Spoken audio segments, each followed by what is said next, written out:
Assalamualaikum warahmatullahi wabarakatuh, teman-teman yang berbahagia. Setelah teman-teman tadi menyaksikan pendahuluan dari apa yang mau kita kerjakan kali ini, langsung saja kita akan memulai dari tahapan yang pertama, yakni menyimpan file SHP. Misalnya teman-teman memiliki file seperti ini adalah file Provinsi Yogyakarta. Jika kita lihat tabelnya, kita bisa dengan cara klik kanan, kemudian klik open atribut tabel. Nah, dari tabel akan terlihat bahwasannya Provinsi Yogyakarta yang kita miliki tadi memiliki 6 field atau 6 kolom, yakni kolom kecamatan, longitude atau garis bujur, latitude atau garis lintang, luas dalam satuan meter persegi dan luas dalam satuan meter serta kabupatennya. Nah, pada kesempatan kali ini kita mencoba menyimpan file SHP ini dalam, misalkan tadi kita memiliki 6 kolom. Nah, untuk yang pertama kita mau menyimpan file SHP ini ke biar tersimpan lagi, kayak misalnya kayak menduplikat gitulah. Caranya adalah kita bisa klik export, kemudian kita save feature as. Nah, kemudian di bagian atas formatnya kita pilih yang S3 save file atau yang nantinya akan menjadi file SHP. Kemudian file name-nya jangan diketikkan di sini, jangan diketikkan, tapi kita pertama cari dulu lokasinya mau disimpan di mana. Baru setelah itu kita ketikkan nama filenya. Misal saya di sini di data simulasi mandiri, misal saya ketikkan dengan nama batas admin kabupaten yang ketiga, misal, karena saya sudah mencoba berkali-kali, sehingga misal yang ketiga. Nah, kemudian kita save. Kemudian yang perlu diperhatikan juga adalah Coordinate Reference System, kita pilih yang EPG 4326 8WGS 84. Kemudian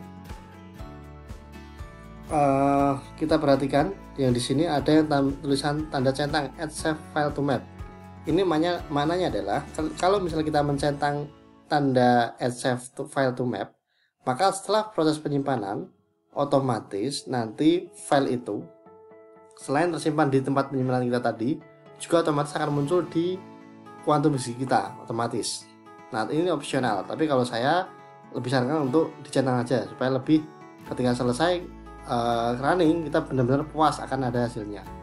Maka kalau sudah kita klik OK. Nah, tunggu yang di atas ini sampai selesai, jangan di close, jangan.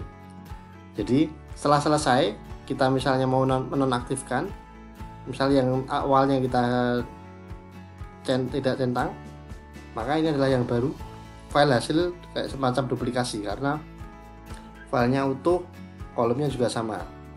Kalau kita buka tabelnya, dia masih utuh, ada 6 kabupaten. Nah, itu adalah yang pertama.